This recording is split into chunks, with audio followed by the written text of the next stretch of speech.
What's up, guys? It is Caleb, And Max. and we're back with Witches Witches and and Wizards. Wizards. God, yeah, we figured out how to do the echo on our soundboard. We're having a great old time with We're it. doing a great time, and it's episode 3. You're welcome for that. That one hmm was free. So I'm told I'm in for a treat today. Yeah, today we are going to be doing some common tabletop RPG tropes slash discussions. Now, as I understand it, between the two of us, I am the one that is more experienced with tabletop role playing games. Is that correct?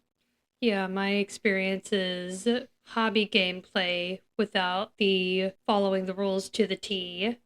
Fair. I've played every other month or so, give or take, since COVID. Nice. And your longest running game is? Like in terms of like one campaign, Mm-hmm. 3 years, Wow, that's maybe pretty two. long. Is that one the one with your family? Yeah. Yeah, I Nice. play I play in a group with my parents and my brother. It's fun. That's so wholesome. Love it. Yeah, I get to guest sometimes at that one. It's a good hmm time. Okay, so I've been playing tabletop role playing games since I was 12 or 13. And especially summer camp is really where I discovered I had a love for it. I've been dungeon mastering ever since. So I'm pretty old now. I've been dungeon mastering for over 10 years. You've even dungeon mastered for a campaign I've played with you. Yeah. Yeah. Well, we didn't play Dungeons and Dragons. Well, no, we did Cyberpunk, we which is did another tabletop. we did Cyberpunk. It was a good Similar time. tabletop. Cyberpunk Red. Good stuff. Mm-hmm. So today I wanted to float past you some common tabletop RPG tropes, mainly in regards to Dungeons and Dragons, but these could be extrapolated to other systems as well. They're system agnostic for the most part, but these are just things that usually happen that are tropes. So I'm gonna kind of give you one word, one or two words, and I want you to tell me what your initial knee jerk reaction is. Mm-hmm. You got that? Okay. Okay. All right. So This the is gonna go first well. one is to start us off. There's your little hint. Is a tavern. The party goes to a tavern, and the barkeep or owner of the tavern or mysterious figure in there has a quest for them. Yeah, and you're almost there. So what about what I just said was the hint? Come on. You It got this. starts in a tavern. Yes, it Yeah. starts in a tavern. That's the trope. The trope is Oh, every Dungeons okay, and okay. Dragons game starts off all your characters, oh, you know each other, all It's you're sitting at a easy. table. Exactly. I love that trope. It's such a fun trope Mm-hmm. because it's There's also a lot of room to get creative with it. exactly, there's room to get creative with it, but also it makes sense. That's a place where you meet people, Mm-hmm. especially in that kind of world, and It's the third location. it's the third place, and that's when you're going to meet interesting characters. And so I adore starting in taverns. Most games I have ran start in taverns. Mm-hmm. My favorite take on starting in a tavern is always the bar fight. I love a good bar brawl to kick things off. It starts the session strong. It gives characters it gives you a really fight or flight moment. Okay, what's your character like? Are they gonna get in a bar fight? Are they gonna watch a bar fight? Are they gonna make bets on a bar fight? It's also a good opportunity for new players to kind of get used to the combat. Yeah, in a forgiving environment. Mm-hmm. Is your player an arc? Are they gonna go get the guards? Or not player, character? It's like a fun, choice-driven aspect of tabletop where you get to really, A simple setting with a lot of freedom. in a basic premise that's easy to grasp. Mm-hmm. Everybody's been in a bar.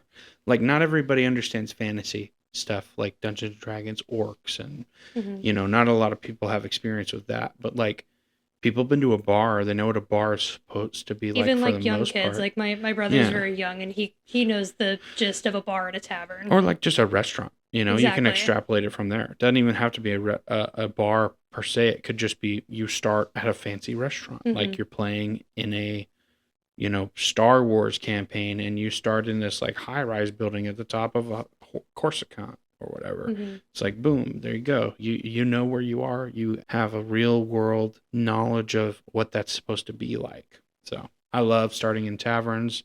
Have you ever started in a tavern? Oh yeah. Most of the main campaign, a lot of them, we have this tavern that we start out in, either that or our fortress. That's awesome. I love that. So yeah, it's just a great establishing shot. If we're talking about it cinematically of your campaign, it really sets the tone. You get to see some brevity. You get to do some subtle world building. I'll reveal a little publicly on the pod. In all of my homebrew I've ever done, the taverns that I start in and the taverns that I sporadically put about my world, it is always a color and then a vessel. So a common one is like the crimson flagon, right? Like color and some kind of vessel that holds liquid, right? Mm-hmm. Or you could do like the ivory skein, stuff like that. And all of those are connected. And I won't get into it why they're connected. But whenever I'm dungeon mastering and I need a tavern, I just think of a color and then I think of a vessel that holds liquid. So if you ever DM, I hope that you find a fun little thing that can help you think of tavern names, because tavern names are such a fun thing to make up. All right, hit me with another trope. All right, next trope. Okay, so MacGuffins. Magical item, plot point, pivotal, Lord of the Rings, the Ring of Power. Bingo. I guess the Goober in Spider-Verse. Mm-hmm. Love it. Yeah. You need to find example. You take this sword and go to X location to find this thing that I need. I love it. A MacGuffin quest is just classic. You need it. It's easy. People understand it. They have a grasp of it for the most part.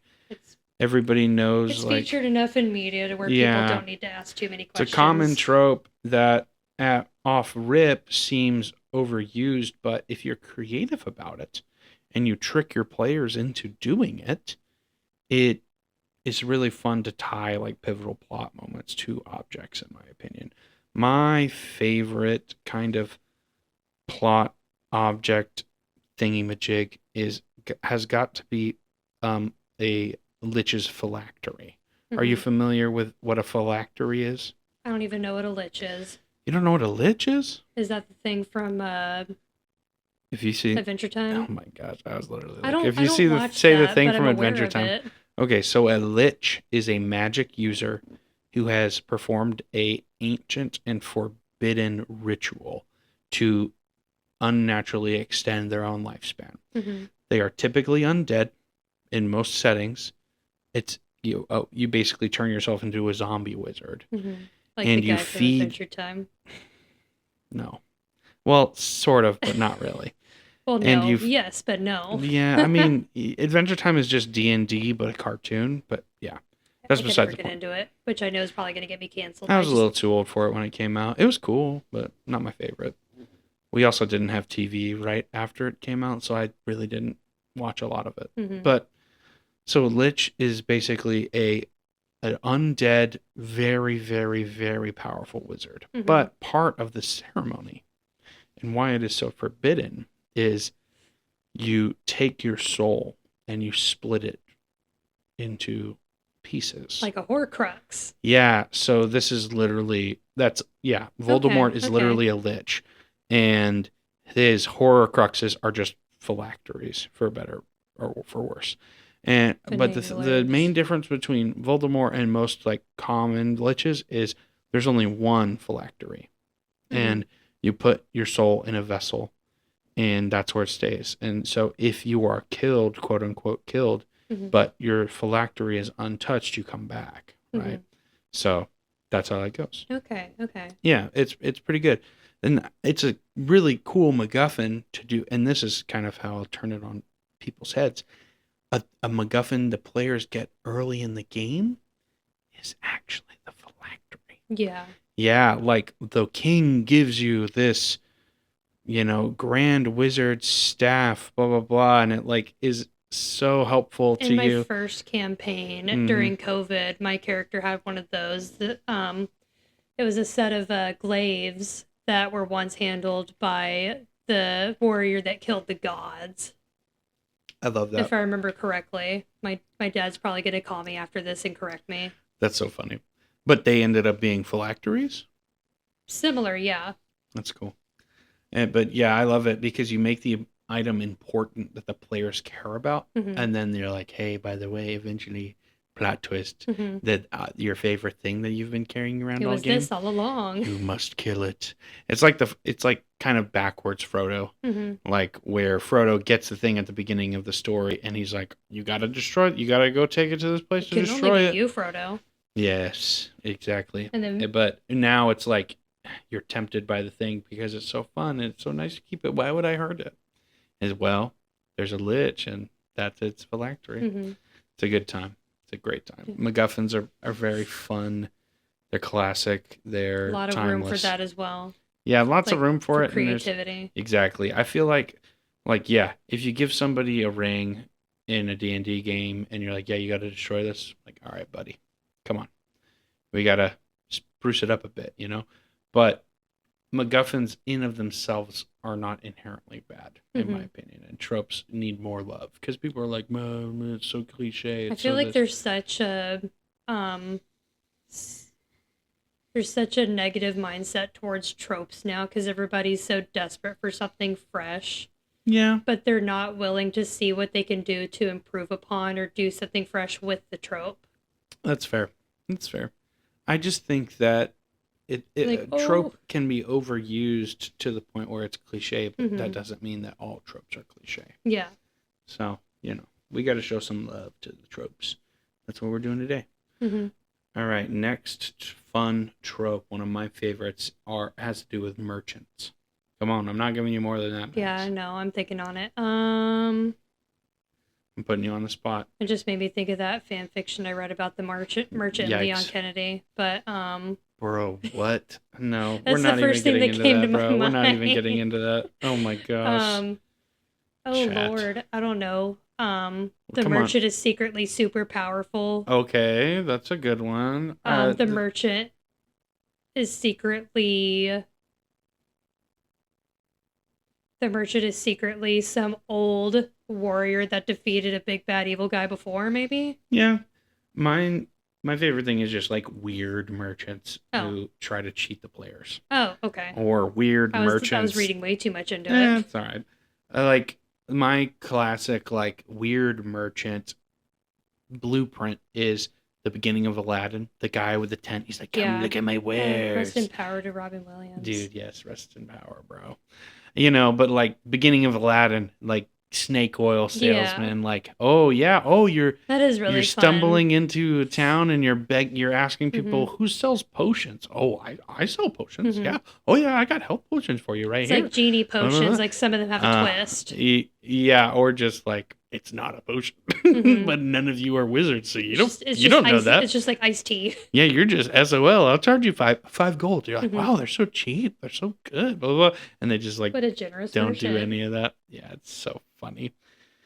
And it also gives the players like kind of an antagonist, like, oh, they cheated us, blah, blah, blah, And that's a trope you kind of have to use sparingly because you can make your players like so mistrustful of merchants that you don't want to do it too often because like it you can still turn want into them to be able to get the things they need or get items that might be crucial to the plot. And you don't also want like, oh, I roll insight. I do this. Oh, I don't trust this guy. It's like, all right, come on, guys. Come on. I'm giving you the information. All right. Don't read too much into it. Just a little bit, you got to give and take with those. Like if you overuse a trope, yet again, it becomes cliche. It's like you're going to ruin the trust your players have in your world. So you got to do enough to keep it funny. You got to use it sparingly and make it obvious. Like a really common one is like, you're getting swindled. But another good like merchant trope could be the merchant that's flirting really hard with one of your player characters and it's unwanted advances. But hey, what are you going to do for a discount, bro? You going to flirt back for the discount or are you going to spurn this merchant and now they charge you double? You know what I'm saying? That's a really fun one that I've done to people. Shout out Matt Mercer and Gilmore's Glorious Goods. Love that. Love it. But yeah, that's one of my favorites. just fun merchants that get to do stuff. Also, as a DM, merchants are such a great opportunity to make interesting NPCs because, they're a character that's larger than life that the player is going to probably see more than once. And so I love plugging in like old player It's characters of also a mine. good opportunity for world building because these are people who, deal with the public and see a lot of characters and probably know about the history Hmm. locally And and especially such if they're like as. magic item merchants, where are they getting these items? Hmm. Who are they getting them from? Are they sourcing them themselves? Hmm. Are they making them? Are they going in on their own adventures to Hmm. find these? It's really cool. Are they is this just their estate stale after they've retired from being an adventurer? Hmm. Yeah. So a lot of as a DM, whenever I do get to play, I usually play wizards because, like, come on, why do you think this podcast is called this? I love playing a wizard. I love having contingency plans. I love, squirreling weird loopholes, finding interesting things to Casting do, fireball, I casting assume. fireball. Studying the orb. Amen. Pondering. Hmm. But I love having like wizard uh, NPCs that are merchants and old player characters of mine. So it's just a good time. A way to like plug in your world, have a bit of backstory for Add a them. personal touch. It Yeah, makes it more fun for the DM. exactly. Exactly. Because that matters too. Exactly. Okay, next one is going to be tombs. Come on. Hmm. Come on, think. Tombs. I assume labyrinths that are tombs and mausoleums and etc. Okay, that's a lot of big words. All right. Anything else? Maybe what's in the tombs? Treasures in the tombs. Grave Treasures in the robbing. tombs. Okay, graves. Period. So, typically in D&D, if you're going into a tomb, you're going to run into whatever was A buried in beholder the also tomb. potentially. Undead. Huh. Kind of tying into the lich. Like a Okay. layer of an undead creature is 9 times out of 10 it's going to be a tomb, Yeah. My like a I guess I jumped to beholder. vampire. That's like my dad's Yeah, favorite D&D creature. So yeah. anytime we're in a tomb or a maze or something, there's gonna be a beholder of some That's sort. that's so fair. That's so fair. I'm just in They're good commonly. challenging monsters to go up against. Yeah, they are. My The dad had us beholders go are up against a crazy. zombie beholder once. It was Death fun. Tyrant. Yeah, those are fun. Those It, are good time. I think I told you the story about that one. It was a Scooby Doo crossover. Yep, I do It was remember so that. It funny. was funny.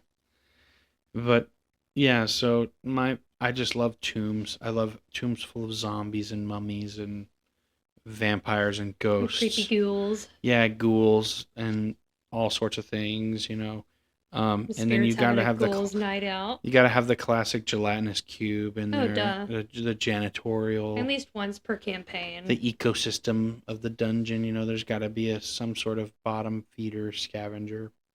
I I love like the it. maze element. Mm-hmm. And then, yeah, at the end of the tomb, you open the sarcophagus, you open the X, Y, and Z, and there's a giant blank. Mummy, lich, vampire, Or even etc. better, there's nothing. Somebody got there before you. Dun, dun, dun. Yeah, it's always a good time. Tombs are fun, and it's like classic. Like you know what you're getting into. There's gonna be tombs. There's gonna be treasure. There's gonna be traps. Love a good trap. Booby traps. Booby traps, dude. Like Indiana Jones. Mm-hmm. He's right in the tomb. Literally, isn't he called what is it? Raiders of the Lost Ark. Like it's in a tomb. You raiding my tomb till my ark is lost. Boo. Bad. Bad. -2. -2. Not good. Not good. But yeah, like the giant boulder rolling down the corridor, Mm-hmm. the trap, Make athletics the checks, blah de blah. weird riddle you have to solve to get in, speak friend and enter, like Mm-hmm. that kind of thing. It's just a classic. Don't do it. Don't do it, Max. I see your face. Should get that as a tramp stamp. Oh my gosh, it's so bad. It's so good though. It's horrible. Even better if you get it in Elvish. It's better if you get it in dwarfish. Love that. Love that. All right. Was it And in Elvish in the movie? it is. It's Okay, a joke. okay. Enough pointy ears talk. We go back to Well, that's racist. whatever. Elves suck. I'll stand by that. God, you're such an orc Next one. humper. Have you ever real? Have you ever heard of something called a false hydra? Oh God, I have. I don't know what it is. Hold on. Oh, a false hydra. I have heard of it. I could not even tell you. Is it, could it be something with the illusion that it has many heads, but there's only one true head?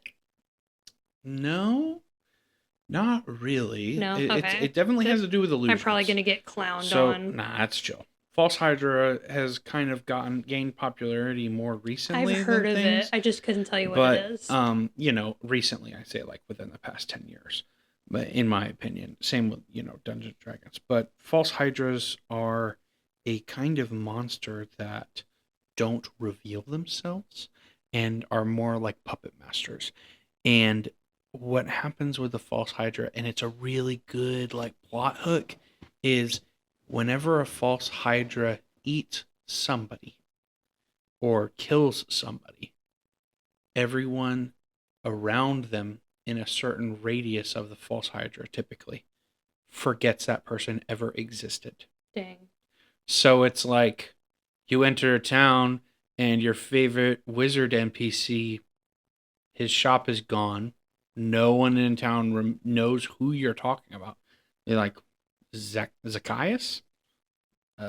His shop on what street? I don't know. I've never heard. I've been living here 30 years. Okay. This sounds I've familiar. never heard of that guy before.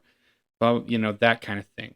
I haven't And played it, but I'm sure I've heard about it like on TikTok or like a video probably, yeah. essay. And it's just like, it's a really great trope, in my opinion. And it's a monster trope, It sounds difficult to execute. It Like, can be, especially once you start killing, if you kill player characters. I'm talking about like writing wise, like for Uh, no, what do you mean? maybe I'm just stupid. Writing wise for what? Like to execute it in a way that is beneficial for the story and also doesn't sound stupid, I guess. But I'm also dumb, so You're not dumb. But it can be complex for sure. But that's what I meant. my thing is always pick somebody from somebody's backstory that they remember and go to a place where they're supposed to be and then be like, yeah, no one remembers that person. And you just gaslight your players for however long it takes them to figure it out. And That's then your favorite activity. You start doing it to them during like, oh, the guy you just talked to, your barkeep. Yeah, no one, what barkeep? What are you talking about? Like, who owns this tavern? No, Also, Chad, Bob owns this tavern, not Steve. What are you talking about? It's on the so topic funny. of gaslighting, I need chat to know that Caleb is currently wearing a t-shirt that says gaslighting is not real, you're just crazy. Yeah, I don't, yeah. What are you talking about? Gaslighting? Like I think you made keep it saying up. that word and I don't know what you're talking about. Like, I don't think you know what it means. I think one I of your think little friends made it up. Yeah, I think you always do this. Like you just say weird TikTok Like you like say, I always do therapy this. Name points. 3 times I did. So good, dude. Triggering myself right now. Name 3 times. Name 3 times. God. Yes. So funny. But yeah, like false hydras, they're really interesting way to like plot hook your characters, especially if your characters like care about a specific NPC. Because you don't have to kill them necessarily, but you can like be like, oh, no one remembers this person, and then your players are like, what? Clearly something's wrong here. And if your characters are smart about it, but also that's the other thing. So if your characters figure out that it's a false hydra and they say it out loud, R.I.P. the homie. You know what I'm saying? False hydras, their whole thing is like DEFCON 5, like don't talk about it. We don't talk about it. If you talk about me, you're dead. So while you're in the domain of the false hydra, you want to really keep that under wraps. You know what I'm saying? But yeah, it's like typically in the night, the false hydra, eats somebody, and they have like this weird cosmic horror vibe. It's really cool. It's a fun trope that I don't employ often, but when it isn't, used, it can be really, really, really impactful in a campaign. And you could center an entire campaign makes for a good session around it, and it could be high level, it can be low level campaign. Like it doesn't matter. So I love it. I love it a lot. Okay, next one. Mimics. Kind of going with the false hydra. Mimics. Yeah, it's a creature that impersonates an object, but it also is the object. Like a common one is one that looks like a chest, like a treasure chest. Yeah. You just breach your player's trust. Hmm. Just, I feel oh like that's yeah, go 80% of get the your fun of being a chest. DM is fucking with your Oh players as hard as yeah. you can. Pick up the amulet. You should pick it up. Definitely. It's not a mimic that will, suffocate you. Take the shiny thing. Take it, yeah, pick it up. It's And prettier than the it's rest. just praise on the players like, oh yeah, I want the thing, I want the loot, I want to pick up this and that. And I read this really good like short story recently. I think it was like a Reddit writing prompt, on r/writing prompts, and it was like you are a mimic that, um, saved an adventurer's life instead of killing them, and now they're or no, you're a mimic that got taken from a dungeon out to like an by an out of a dungeon by an adventurer, part of their loot, and now they're retired and run a bar, and you're one of the chairs at the bar, Mhm. and somebody comes to rob the bar, and Oh, that's fun. it's like these older adventurers, and the people come to rob the bar, and then they wake up, and there's like two half-eaten people just like in the bar. They're like, what? Oh, maybe it was a chair. Yeah, it's so fun. Like mimics are such a fun creature that you can throw into a campaign to really add some life into the world, in my opinion. Mimic swords, mimic, objects, but yeah, you have to be careful with mimics because, like, once you make something a mimic, they're always going to think it's a mimic. So you can only really get away with it about once Hmm. or twice per campaign, I would say. Um, my thing, and your mileage may vary, but if you want to be particularly evil, you can have mimic health potions. You ever done Oh, that? yeah, yeah. God, it's horrible. I read about that and I was like, oh, that's mean. That's I like think that was in the game counterspelling. files for Baldur's Gate 3. Is it? I I didn't know think it that. was. I could be mistaken. That's so funny though, if it was. But it's just like, oh yeah, you use it on your dying friend. Oh well, hey, they're dead. But so good. Mimics are crazy. They're just fun little objects. Like, do you ever play Prey? The game Prey. It's a Bethesda game. Well, it's Arcane Studios. People who made No. Dishonored. No, I it's haven't a even heard of first-person Dishonored. RPG. It's fun, and a lot of the game is like mimics. It's like aliens that are mimics, though. They like mimic objects. It's fun, but yeah, like you could do an entire campaign where like your world's just being invaded by these mimics, and you got to figure out what's causing it, Hmm. like a wizard's, experiments or what. So mimics are cool. They're fun. They're easy to throw into anything. They fit in pretty much any setting. Right. I really like them. Okay, so the next one has got to be uh, dungeons, but specifically getting into dungeons, running into starts with a T. Kind of talked about it a little bit earlier, but not. Tombs? No, but we talked about it when we talked about tombs. What's in a tomb? Sarcophagi. Fucking. You're No, mouthing something at me. I come can't read lips. on. Starts with a T. Oh, God. I don't know. Are you mouthing twats at me? Traps. Traps. Traps are in tombs. Traps are fun. Different kinds of traps. You can have, pitfalls or boulders or, any of those. But like Tomb of Horrors. Have you ever played Tomb of Horrors before? Or read that module? It's like a classic module from old D&D where I have never read a Gary D&D book. Gary Gygax was just like, you know what? Fuck you guys. I'm gonna make the most insane horror-filled dungeon, and your high-level characters are The just gonna extent die in of this. my knowledge of like official D&D gameplay is like Baldur's Gate 3. I That's actually learned more about how to play D&D through Baldur's Gate 3. that's so funny. But yeah, so like Tomb of Horrors was like a place that Gary Gygax would send his players to like really fuck with them. Like there's a portal that if you go through it, it changes your character's gender. Like boom, if you're a woman, now you're a God man. forbid. Right? It's so funny, but it's like Is that unconsensually. It kind of sucks actually. Like what? Imagine And the then people born like that. Anyway. there's one that just teleported you like 10,000 miles away. Hmm. There's one that just destroyed all of the armor you were carrying. Traps And that like a were. portal could like change your character's like race, like change you from like an Mm-hmm. orc to a Yep. high elf. Yep. And that could like completely ruin your. Yeah, because like, especially back in Dungeons and Dragons, Yeah. like certain Oh, I know races. we're watching Delicious, or kind of watching Delicious in Dungeon right now. They do something like that later on in the season. Interesting. It's pretty fun. But yeah, like especially in older editions of Dungeons and Dragons, a lot of the times, only specific races could be specific classes. So like if you wanted to be a specific type of magic user, you had to be an elf, Mm-hmm. or vice versa. So if you got switched to something else, you don't Your have a magic's class gone. anymore, or you don't have a class. Yeah. It's crazy. So traps are cool.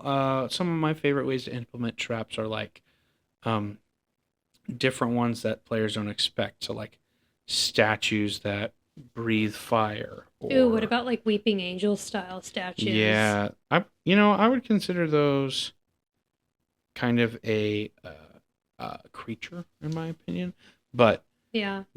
I could see them I being mean, if like you a go trap. based solely off Doctor Who, I don't know much about Doctor Who, but I know a lot about the Weeping Angels. They're like aliens, if I remember Yeah, correctly.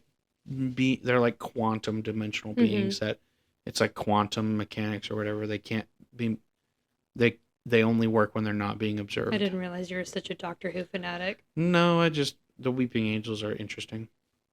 I But like whenever that mechanic is implemented into a video game. It scares the crap out of me every dude, yeah, that time. shit's terrifying, bro. Ooh, like the little spring heads from Lethal Company. Yeah, Hate. screw that, dude. Lethal Company is so Oh god, good. we played that And the like over the freaking winter and it was a Bracken, blast. the Ugh, Bracken ugh. too. Because when you look at him, he won't charge at you. You got to do it specifically because if you look at him too long, he And then he'll will. rush you. Yeah, it's like you gotta be like, That was a "Ooh." good time. Like whenever the 2 weeks to a month where like the four of us would play. Yeah. But before the novelty wore off, so good, so good. But yeah, just like dart traps, pressure plates, rope traps, Mm-hmm. all of that. Another one of my favorite ways to implement traps is to do it like when you're fighting kobolds, like because I feel like a kobold's den should feel like a Vietnam If I tunnel. remember correctly, the kobolds are the anthropomorphic dogs, right? They're similar to dogs, but they're not like just dogs. They're more like lizard dogs, and they're small. Yeah, Okay. the full on anthropomorphic hyena dogs Those are are gnolls. gnolls. I know Yeah. gnolls. But kobolds are smaller dog like creature. It depends on the edition, it depends on the Yeah. artist. Okay. Okay. But like a troglodyte, like they're small. They're small little things that live in tunnels. I got called that in middle school. Damn, that's I crazy. know. What did you do to deserve that? That's rough. Oh God, I don't remember. But yeah, so but I feel like whenever you're exploring like a kobold's den, it should just be like traps on traps on traps because the whole point of a kobold is they're tiny, they're Mm-hmm. small, they're weak, right? So they're never going to fight a fair fight. They're always going to have a trap going on. So if you're invading their space, there's going to just be Mm-hmm. booby traps on booby traps on booby traps. So, you can have like weird little pits and stuff and most of the time that's how they survive. Nobody's stupid enough to try to just go head first into their traps. And another good way to do traps is like just to have environmental storytelling. Like, oh yeah, you find a skeleton. Yeah, it's missing its arms for some reason. And then like a couple rooms away, there's like weird holes in the walls. And the puzzle involves putting your whole arm into a wall, and then the player character starts sweating. You know what I mean? Mm-hmm. It's like, oh, maybe we gotta pull a lever, but Yeah. to pull the lever, your whole arm must be in the wall, so we make sure it's the right one. Mm-hmm. Stuff like that. And if you leave like little clues around how to disarm the Foreshadowing. traps, and I also love putting traps in too because it's like it really gives your rogues something to do Yeah. uh, Other than pick locks other and than pick locks pickpockets. and pickpockets and steal and things because like that's like a whole pillar of that Dude, class. I play a rogue assassin right now, and I would like to do more than just stealth. Right, yeah, because like people think of rogues are like, oh, yeah, okay, yeah, you're stealth and you assassinate stuff, but it's like, well, rogues Like do so much I'm more. playing a UNT pure build right now, and I feel like half of what I do is A like climb on Yonti, the walls yeah, and ceilings. yeah, yeah, yeah, yeah. It's like you're capable of so much more than that. So I love traps because then it really like lets the rogue player shine, especially whenever it's a class that doesn't its use cases are super specific. So it's nice to throw them a bone every once in a while because it's like you're gonna run into a fucking magic item like fucking squirrels. You know what I'm saying? Like Hmm. your wizard's going to be inundated with magic items to identify. Like, oh, they feel important because if you didn't have me around, you wouldn't know what this does, right?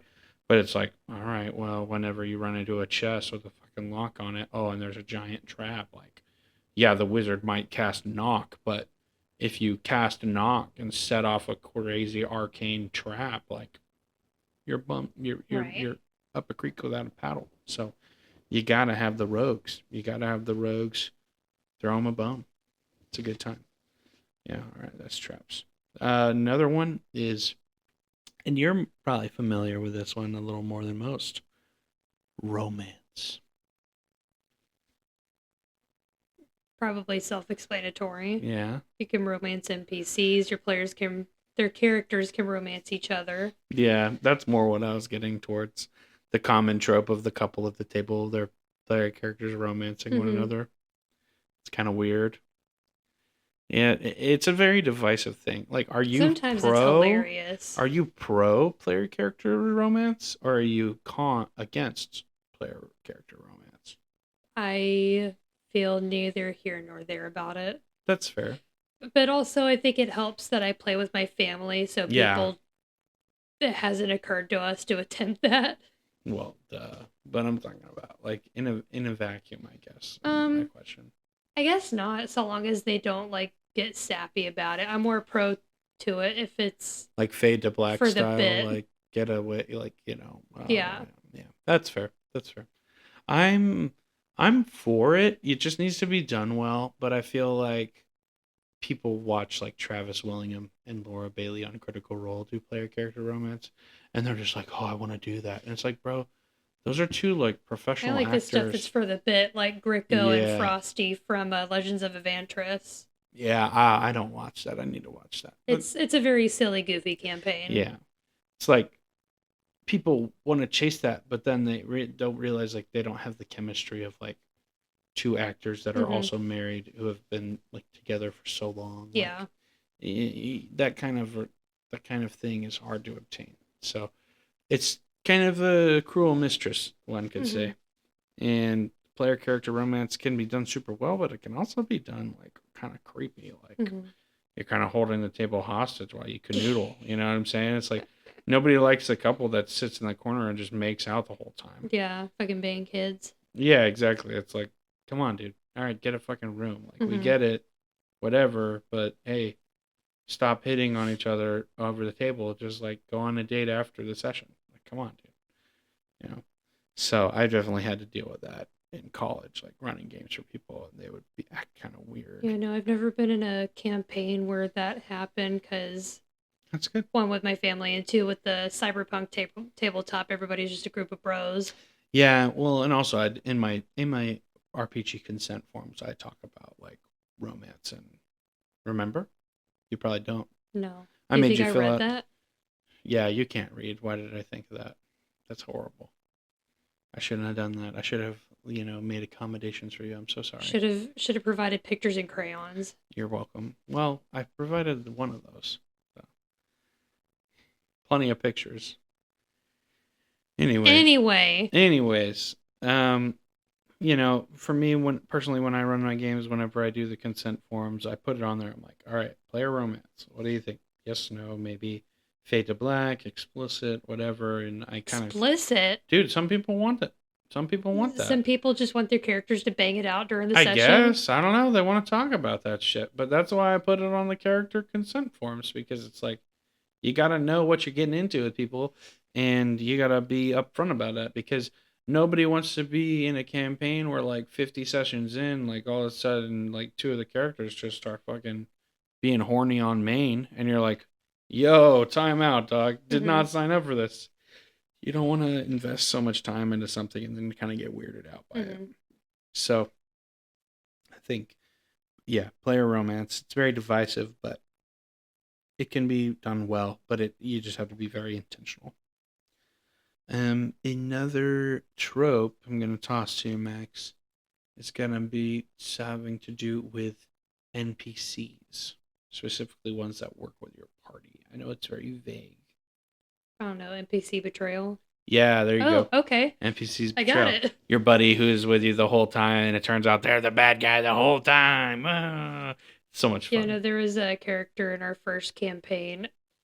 We Mm-hmm. didn't take him seriously because he was a bard. He was a bard. He had a name, and we called him Fabio, and that stuck. That stuck. And so Fabio is one of our crazy. main BBEGs for the whole campaign ended up being Fabio. That's messed up, dude. I think my Yeah. dad made a joke about him accidentally killing a seagull too. You just like spurn a character that you think will never have any consequences, and then turns out that's their villain origin story. So Him much killing fun. a seagull, probably. Oh, You know, Fabio did that in real life. He killed was a on a seagull?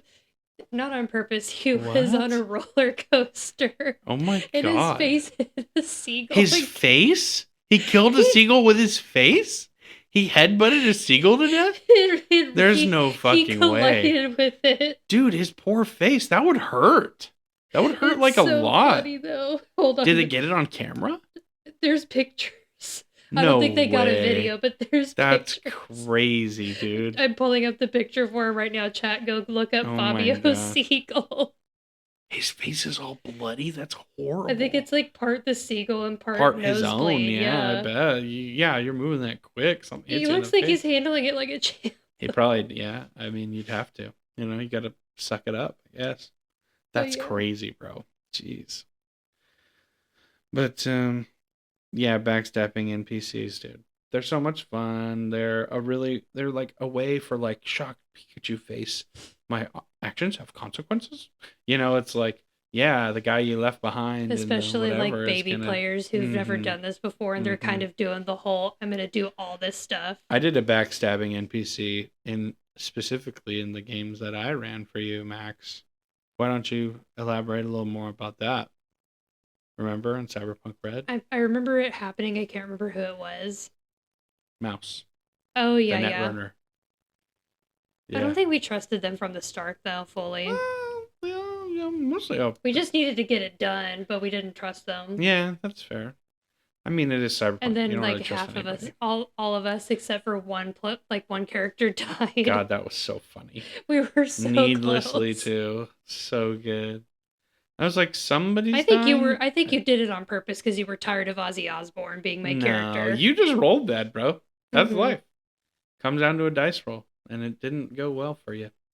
Sorry, you failed your athletic skill check. You get nerve gassed to death. R.I.P. the homie.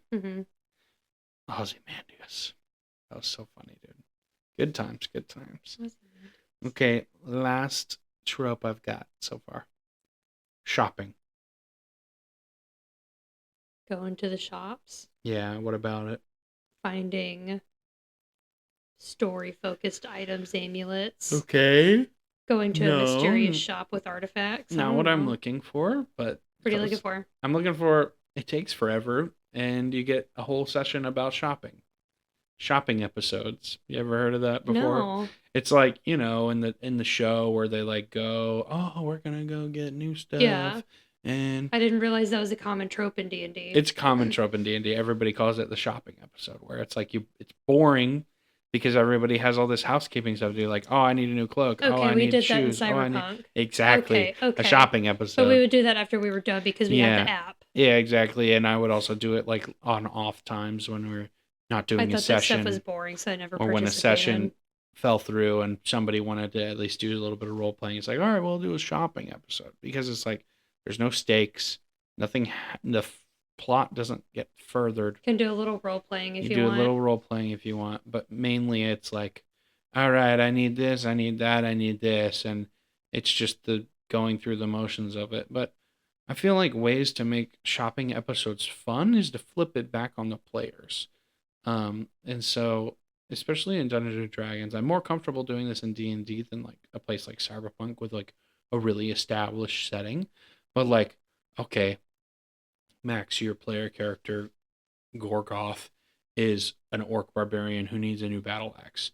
And I want you to roll an investigation, right? Mm-hmm. And then you roll decently well on your investigation. Like, all right, tell me how Gorgath, in the span of like 2 to 3 hours, finds a blacksmith shop. Tell me the name of the blacksmith and tell me like what, their shop looks like. Mm-hmm. And then you as a DM, one, it keeps your players engaged in the shopping episode because it flips a script and it.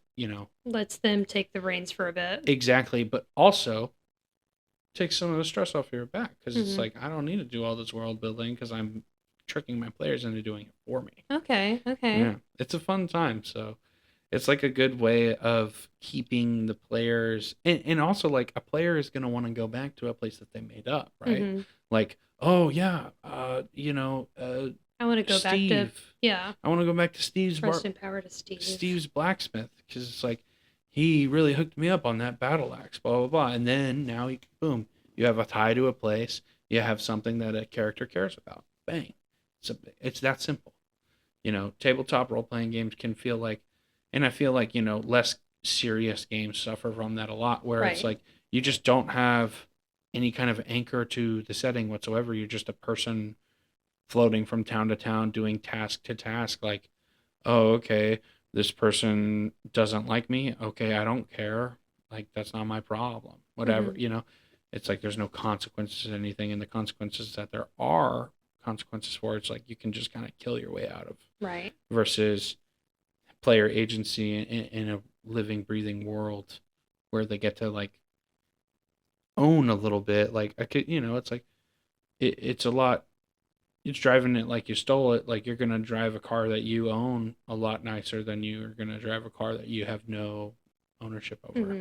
So I feel like if you're having issues with your players just being murder hobos, try to flip the script on them. Right. Make them do some world building for you, and then they'll have something they care about.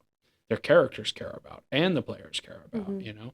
So I think that's like shopping episodes are a really fun way of like letting character, and it also lets people who don't necessarily feel like they can DM kind of flex their DM muscles a little bit and be like, okay, I'm gonna think of something, and it's gonna be this, and it's fun, especially characters who have trouble role playing. Right. Yeah, like because I know role playing can be really intimidating for folks, so it's a good way of like using that muscle for them. Right. Yeah. So. Okay.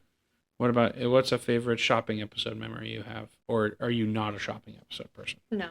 You're not a shopping. I know some of my players. That's like all they want to do. I don't think I ever did it in Cyberpunk, and I don't think my dad's ever done it. Yeah, that's fair. We just happen to stumble upon the weapons and items we have. Yeah. Or we loot them. Right. Yeah, and that's a good way of doing it too. You don't always have to do shopping episodes, but if you have characters who need specific items, like shopping is a great way of doing that, and it kind of ties a bit of world building, like economics, back into the world too. So very fun. Trying to think of a trope I like. I probably should have been mulling this over while you were talking. That's fine. You don't have to.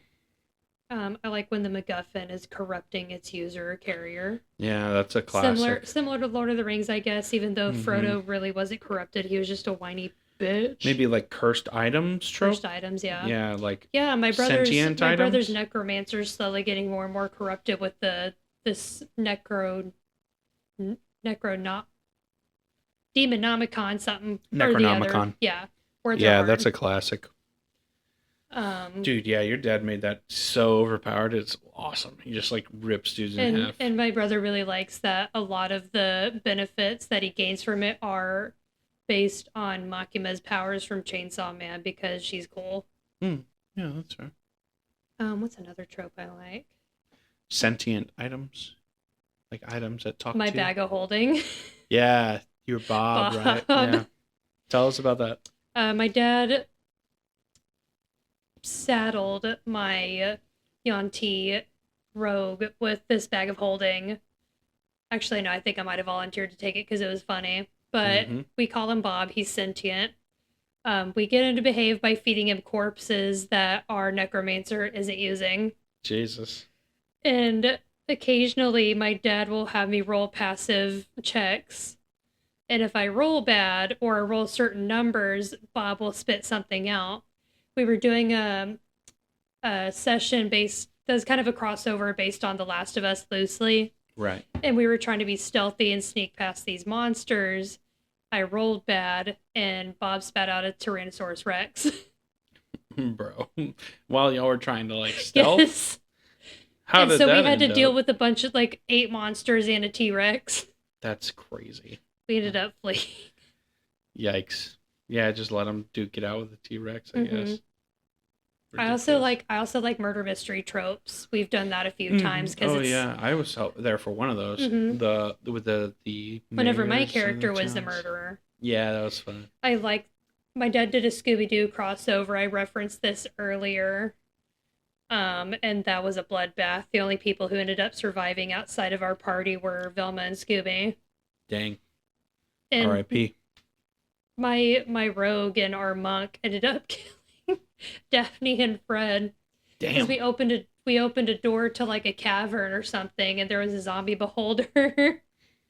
And it started firing up like it's, magical laser, and I shoved Daphne in. And then whenever it recharged, it like burned down the door behind it, if I remember correctly. The monk grabbed Fred, it pushed it in front of the laser, and we got it out of the way. Good Lord. That's insane. And then Shaggy ended up dying in combat, but oh my god, it was so funny. Rip the homie. We were crying laughing. Dude, yeah, I bet. That sounds like a good time. All right, well, I think that's really all I had to talk about today. I don't know if you I don't think I had anything. Yeah, so I'd say let's call it there. Yeah, well, chat, thanks for listening. Thanks for tuning in. Chat. Appreciate you. This concludes yet another episode of Wenches and Wizards. God, that's never going to get old. We're going to always do that. They're going to hate us. They're going to hate us. All right. But we'll catch you on the flip side. Deuces.